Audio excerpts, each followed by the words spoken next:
Hello there and welcome once again to Red Gaming Tech and another gaming news video.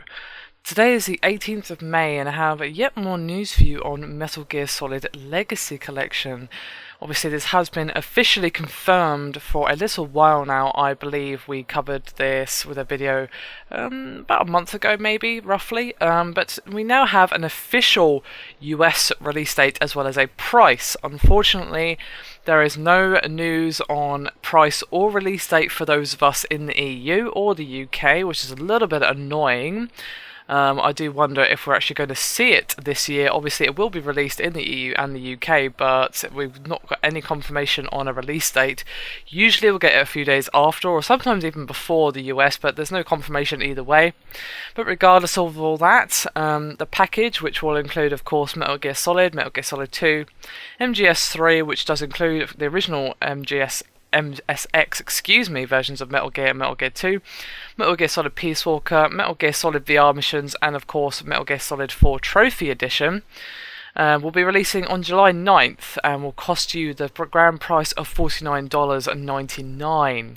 And some further little tidbit of information is MGS2, 3 and Peace Walker will all come in their HD edition forms, and the collection will also include 2 Ashley Wood digital graphic novels released outside of Japan for the first time, so that's a nice little bonus there for you guys. And of course the Legacy Collection is a PS3 only release.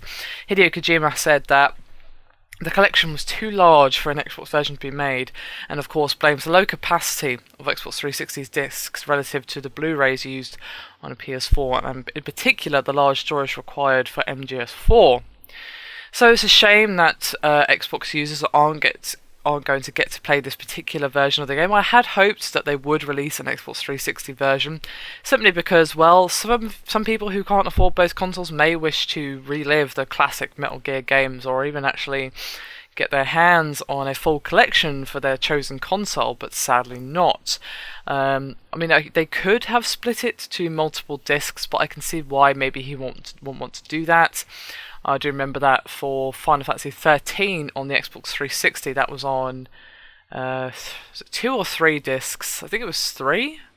Yeah, I think it was 3. I'm trying to remember. It's been a while since I played that game. And obviously, of course, the PS3 version was on a single disc. So yeah, and that was quite amusing actually, because it was the first time in many years that I'd had to deal with multiple discs. I think the last time I had to do that was with Final Fantasy 9. Which of course had like 4 discs for that particular game on the PS1.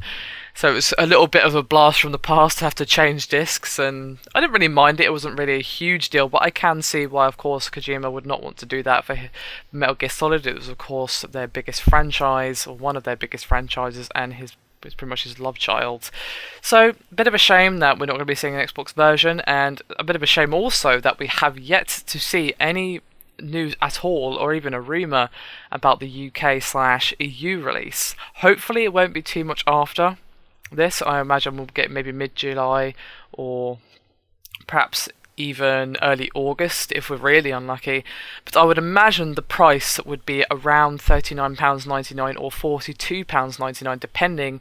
I have seen a slight increase in the retail brick and mortar stores, of course, for actual physical copies of console games, to rather than being £39.99 are now £42.99. So I imagine that's the price we're going to be seeing, but of course this is pure speculation on my part. Anyway, that's me done for this video. Thank you very much for watching. I'll see you next time. Bye for now.